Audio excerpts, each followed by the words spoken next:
এত সুন্দর, এত সুচারুভাবে আমি কখনো দেখিনি। এটা বুঝতে পারছি না, এটা আমি বুঝতে পারছি স্যার। প্রধানমন্ত্রী চলে আসছেন, এটা আমার সৌভাগ্য। আমি সত্যিকার ভাবে স্যার আমি বলি, আমি এটা স্যার প্রত্যাশা করিনি যে আপনার মতো মানুষ আমার এই 10,000 টাকার একটা প্ল্যানে স্যার আপনি পা রাখবেন।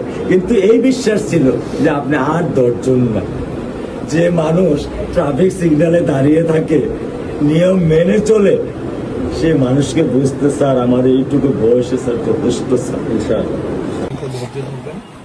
আমি ওকে কোনো নিয়ন্ত্রণ করতে পারতেছি না। আপনার সন্তানের এই অবস্থার জন্য যে দায়ী, তার বিচার ইনশাল্লাহ হবে, সেটা শীঘ্রই। আর মালিক যে আল্লাহ তাআলা মালিক, ওনার কাছে সাহায্য, ওনার কাছে সাহায্য চাও, আল্লাহ রহম করলেন, সব কিছু দিতে পারে। মানুষ হিসেবে আমাদের যেটা করার আমরা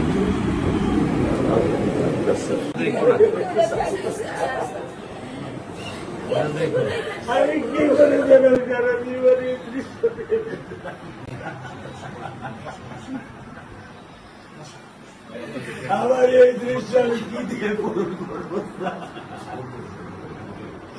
আমার মেয়ে শুক্রবারে নামাজ মসজিদে নামাজ পড়ে, আমি 3 ওয়াক্ত নামাজ বাসায় পড়ি স্যার, কারণ ও আমার সাথে নামাজ পড়তে পছন্দ করে।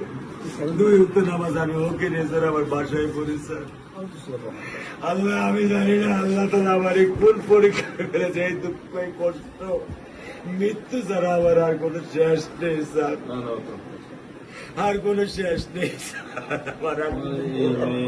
আপনার দায়িত্ব মানে প্রধানমন্ত্রী নেবে, আপনাদের তো শক্ত হতে হবে না, আপনার তো বড় মেয়েটা রয়ে গেছে, এখন তো ওর জন্য আপনাকে শক্ত থাকতে হবে স্যার। সত্য কথা, আমি যখন ওকে ভ্যানে পাঠাই আমি খুব বল পাই। আমি কালকেও বলে দিছি যে আমি আর ভ্যানে দিব না, তুমি প্রতিদিন ওকে রিস্কায় নিয়ে যাবা, রিস্কায় করে নিয়ে আসবা। আমি ক্লান্ত স্যার, 10 বছর বয়স থেকে স্যার অবহেলা পেতে পেতে পেতে পেতে স্যার আমি আর নিতে পারতেছি না স্যার। আল্লাহ আমার ভাগ্যে দিচ্ছে, আমি কি করতেছি, কি করব?